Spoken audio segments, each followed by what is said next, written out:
se conectaron o aparecieron hacia los routers que van a hacer la actualización de esa nueva red. ¿De acuerdo? Otras características importantes, por ejemplo, que tiene el protocolo CPF es la velocidad de convergencia. O sea, miren, mientras la red, ¿hasta cuántos routers se implementa RIP? ¿De acuerdo? ¿Hasta cuántos routers se implementa RIP? Si lo ponemos en cascada, ¿hasta cuántos routers? No más de 15. Si lo ponemos en cascada. Y esa sería la red más grande. O sea, no podemos interconectar 30 ruteadores con RIP.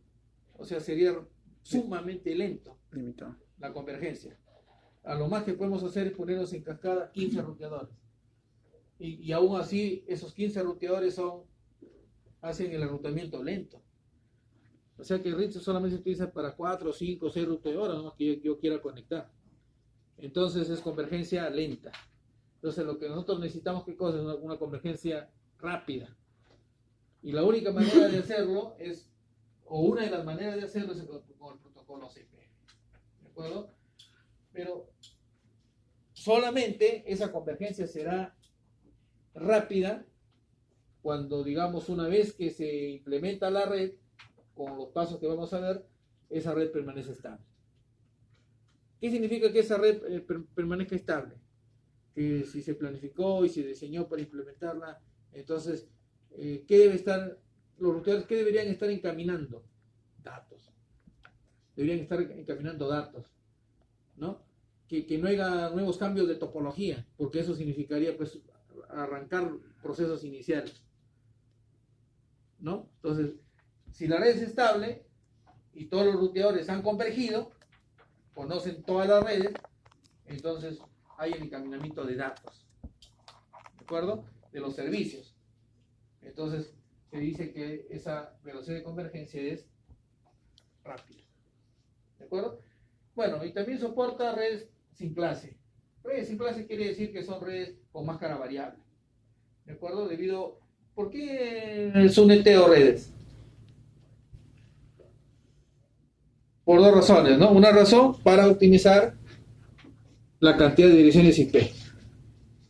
Sobre todo las IP públicas, por ejemplo, que se agotan rápidamente si yo lo asigno redes con clase. Las redes con clase A y B se agotaron. La C, no sé, hasta el año 98 se comenzó a asignar, pero ya se iba a agotar si se seguía asignando porque hubo una explosión tremenda de usuarios en la internet.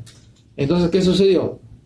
Se dieron algunas, del rango de la clase C se dieron algunas cuantas, y a partir del año 98 comenzó a sonetearse, ¿no?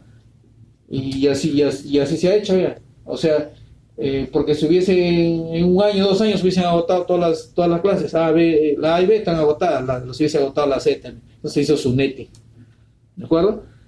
Entonces, ¿para qué se hace sunetting? Entonces, para 2 razones, ¿no? Uno, para ahorrar direcciones IP, ¿de acuerdo? Y la otra, para agilizarle el proceso, ¿no?, de construcción de su tabla a los ruteadores.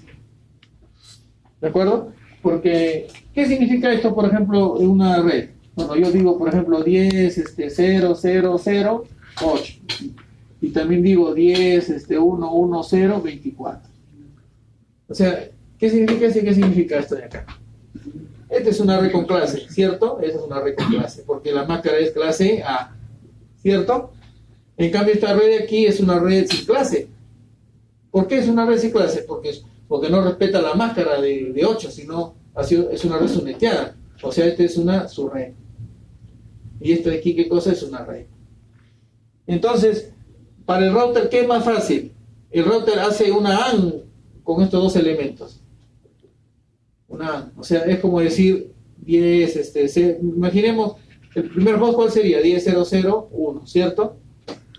Y hace una AND con su máscara que es 8 bits encendidos. 8 significa 8 bits encendidos. O sea, 255, 0, 0, 0. ¿No? Al hacer una AND, no una D por si acaso, una compuerta AND, sabemos que basta que uno sea 0 para hacer 0. Solamente en estado 1.1 es 1. Entonces, ¿qué me va a dar acá? 10 con 255 me va a dar el mismo número. Bueno, y acá va a dar 0, 0, 0. Entonces, el router sabe, por ejemplo, que este host 10.0.0.1 proviene de la red 10.0.0. ¿De acuerdo? O sea que para el router es mejor, ¿qué cosa? Hacer la búsqueda en una red con clase A o en una red sin clase de número de hosts. Sin clase. En una sin clase, porque en una sin clase solo tenemos 2 a la 8 menos 2 cantidad de estaciones. Entonces la búsqueda es más rápida. Entonces le facilito al router cuando las redes son Variable. y aún todavía aquí se habla de máscara de suneteo de longitud variable todavía, ¿no? ¿De acuerdo? Bueno, admite también rutas múltiples del mismo costo, creo que lo dijimos también en una clase. O sea, si yo tengo dos enlaces con el mismo costo, lo que va a ocurrir es que la información se divide y va por los dos enlaces, ¿no? Si es que hago rutas múltiples de mismo costo, ¿no? Ya habíamos dicho previamente que a diferencia de ritmos que utiliza saltos, acá se utiliza ancha de banda, ¿no? Optimizo, mientras el enlace entre los ruteadores es más rápido, mejor va a ser el encaminamiento, ¿no? Ese ancho de banda se define en base a una métrica, ¿no? Que no es otra cosa que la suma de esos costos. ¿Estamos? La suma de esos costos. Pero esas son las características, digo, más importantes o resaltantes que podemos decir, ¿de acuerdo? Sin embargo, hay otras características que lo hacen más óptimo. En otras palabras, si yo no configuro esas características, el enrutamiento va a funcionar. Pero si yo quiero optimizar el enrutamiento en OCPF, entonces también puedo implementar otras características, ¿no? ¿De acuerdo? Como por ejemplo, la seguridad, ¿no? La seguridad. Puedo yo habilitar la seguridad, ¿de acuerdo? Un paquetito, cuando los dos ruteadores intercambian paquetes, alguien podía capturar el paquete y podía descifrar la información. Entonces, ¿qué hago? ¿Qué se hace? Lo encapsulo. O sea, la seguridad lo encapsulo en el protocolo de enrutamiento, para que cuando alguien capture ese paquete, tenga que descifrar. Entonces ya se encuentra con una complejidad para poder acceder a la información. Entonces, eso se puede hacer en la versión 2 con mensaje DIGES y CHA. CHA es 192 bits, un cifrado más complejo, ¿no? Y si se hace con IP versión 6, se hace con IP Security. O sea, IP versión 6 o CPF versión 3 con IP Security, que ya es una pila de seguridad ya, ¿no? Desde la autenticación, la integridad de la información, hasta el cifrado. O sea, es más completo ya. ¿De acuerdo? Y una de sus características únicas que tiene este protocolo, que solamente lo tiene ese protocolo y por eso es más eficiente, es que la red de ruteadores, mientras esas redes de ruteadores formen una misma área, ¿qué pasa? Cualquier cambio en cualquier ruteador tiene que ser conocido por todos los demás. Y si esa red es grande, el OCP se puede implementar, miren, hasta con 30 ruteadores. Puede ser en cascada los 30 o una malla, lo que sea. O sea, cualquier topología. Pero son 30 ruteadores. ¿De acuerdo? Entonces, ustedes se pueden imaginar si en unos ruteadores aparece una nueva red. Entonces, pues sería lento si en unos ruteadores, en una red, aparece un problema. Ese problema tiene que ser conocido por todos los ruteadores. Y cada ruteador puede tener 20, 30 redes. Cuando yo hablo de 30 ruteadores, hay un ruteador maestro que puede tener hasta 4x10, hasta 40 redes. O sea, un solo ruteador puede tener 40 conexiones, mejor dicho. Multipliquen por los 30 ruteadores, ¿cuánto sería? Entonces, ¿qué es mejor? Agrupar los ruteadores. Agruparlos. Para que cuando en este grupo de ruteadores surja un problema, entonces ese problema primero se resuelva en esa área. Entonces, se puede hacer un enrutamiento jerárquico, ¿no? admite el sistema de diseño jerárquico mediante el uso de áreas. ¿De acuerdo? Y por otro lado, el RIP, ¿se acuerdan que hacía actualizaciones periódicas cada 30 segundos? Aún cuando no hay cambio. O sea, era obligatorio que cada 30 segundos se hagan actualizaciones, aún cuando no era necesario. Acá ya no, acá se hacen actualizaciones parciales. ¿De acuerdo? Y esas actualizaciones parciales se hacen cada media hora, cada 30 minutos. ¿No? Los cambios únicamente se activan cuando existe una actualización de enrutamiento. O sea, solamente cuando hay un cambio en la topología, digamos, se activa esa actualización. ¿De acuerdo? Bueno, y dentro de la distancia administrativa podemos ver, ¿no? Y bueno, ya hemos especificado para una red conectada física de 0, distancia administrativa, estática 1, y vemos que el OCPF tiene valor 110, ¿no? Quiere decir que únicamente tiene prioridad sobre RIP, o sobre eje externo, o sobre eje P interno.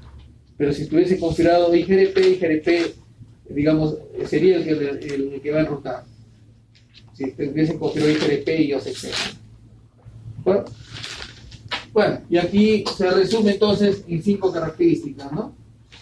La red OCPF puede empezar como una red pequeña y puede ir creciendo a una red mediana, a una red medianamente grande. O sea, puede escalar. Y la idea es que ese escalamiento mantenga la eficiencia del encaminamiento para lograr, pues, convergencia rápida y más bien que los routores encaminen información, datos útiles y que sea seguro. ¿De acuerdo?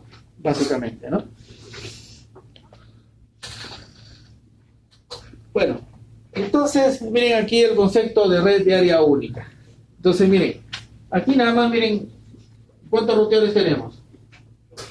2, 4, 6, 8 routers. Uno de estos routers, ¿cuántas redes tiene? 4. Yo les he indicado que hay routers como el 7513, un Cisco 7513. Este 13 indica que tiene 13 slots,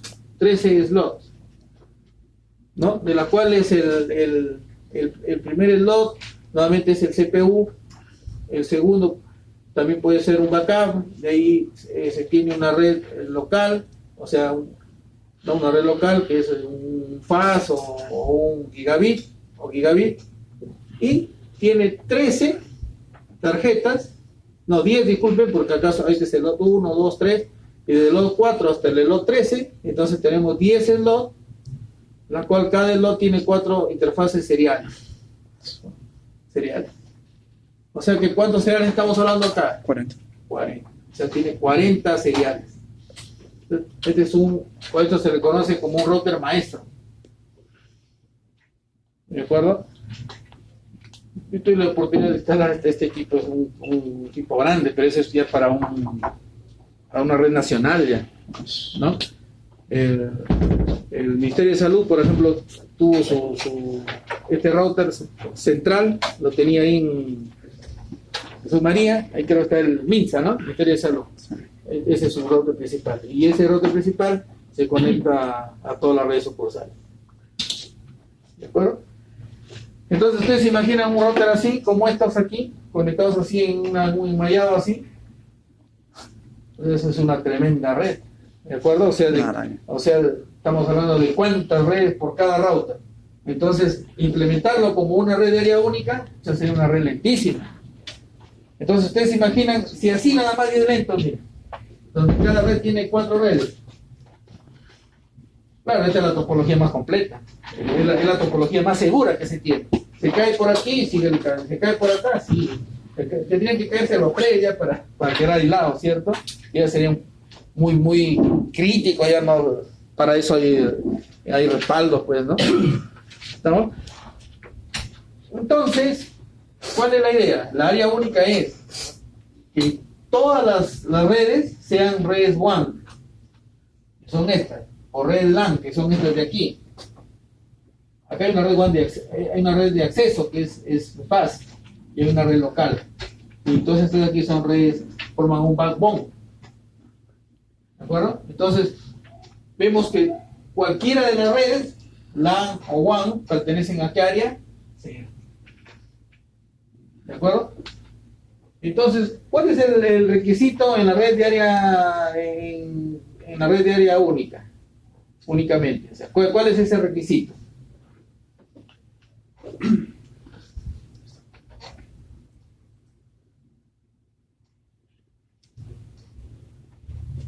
Que si se va a implementar un ruteador, cuando yo implemente el ruteador, todas sus redes deben pertenecer al área C. Ese es el requisito, y deben pertenecer al mismo sistema autónomo. Pero todo esto de aquí es un sistema autónomo. Y a ese sistema autónomo pertenecen todas las redes. Y esas redes están en una sola área. Entonces, el problema ahí, como dice aquí, ¿no? Todos los routers se alojan en un área. Se denomina área troncal. El área 0 siempre es el área troncal.